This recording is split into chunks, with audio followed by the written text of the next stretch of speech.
Yes, for a guy from Pretoria who lives in Pretoria to talk about the Stormers was always a dangerous thing. But yeah, I kind of have a soft spot for the Stormers as well. I know they get a lot of criticism, Robbie Fleck and the team, about the way they play as well.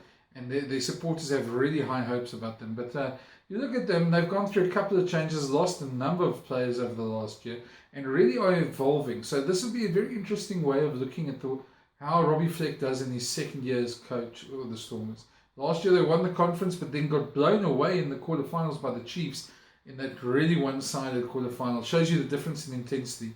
They're playing New Zealand sides this year, so they'll be a lot better prepared for what comes their way, and I'm sure they know that already. The key is going to be keeping the injury count down, playing the type of rugby they want, and winning their conference games. I think that's key for most people, most teams as well. And especially in the Stormers, if you look in the preseason, they've already had two very bad injuries. Jean de Jong going out for 10 to 12 weeks, and Leolin Zask out for the whole season with a broken leg. So that's already bad.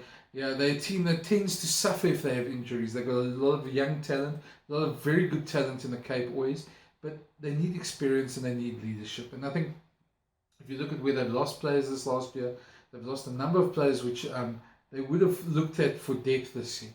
And I think that's going to be something that they're going to maybe worry about a bit as the season goes on. If they can stay injury-free and not too many, and they can build some momentum, they and the Bulls will give each other a good run for that playoff spot. Definitely going to be tight between those two. Okay, losses and acquisitions. They've lost quite a few players over the last season. If you look at the players they played from last year, we've already mentioned some of the other previews. Louis Schroeder, Johnny Kotze went to the Bulls as well. Vincent Koch has gone to Saracens. Skalkberger's also at Saracens. They've lost a number of players like that. Kobus van Wyk has gone to the Sharks. So they've lost a number of players. And coming in, they haven't got too much. Dan Kriel's come in as well. Dewald Divenage is back from Papillon.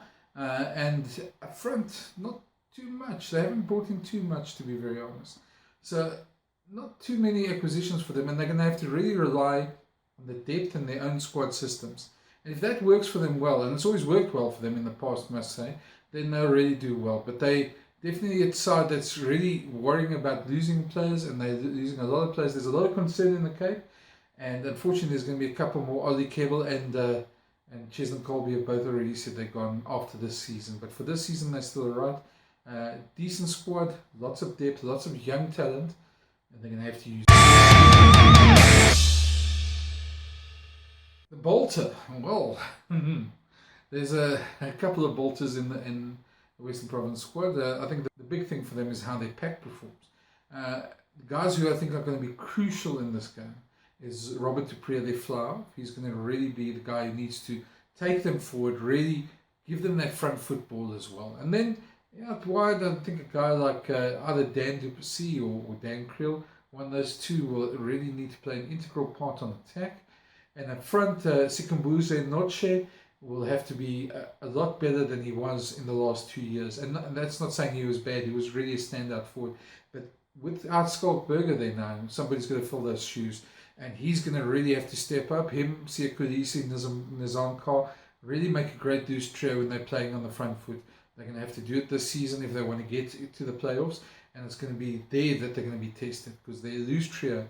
And perhaps their front row, their reserve front row, if they get a couple of injuries there, are their big worries as such. Verdict, well, there's nothing that says the Stormers shouldn't make the playoffs this year. They're going to face a tougher challenge from the New Zealand sides. That's the first thing. They're going to have to be better at the breakdown. They're going to have to be better in their forward pack. I can see them reverting to a lot more 10-man rugby at times as well. And then out wide, they're going to have to hit when it's necessary. They've got a number of players who can play at this level. They've now really just got to put it together. I think the other thing is the Bulls are a lot stronger this year, and they're going to face a number of tough challenges from the Bulls this year. If the Bulls get on a roll, then that playoff spot for the conference winner is going to be very, very interesting indeed. Saying that, though, I think the Stormers are probably good for a wild card spot, maybe even conference winners, depending on how their season goes. I see them being very close there. They'll do pretty much like they did last season.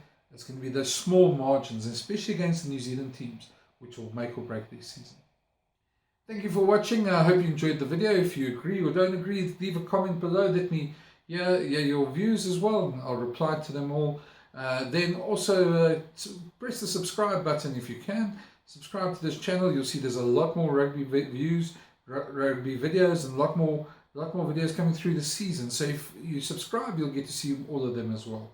Thank you for watching again, and I hope the Stormers have a great season.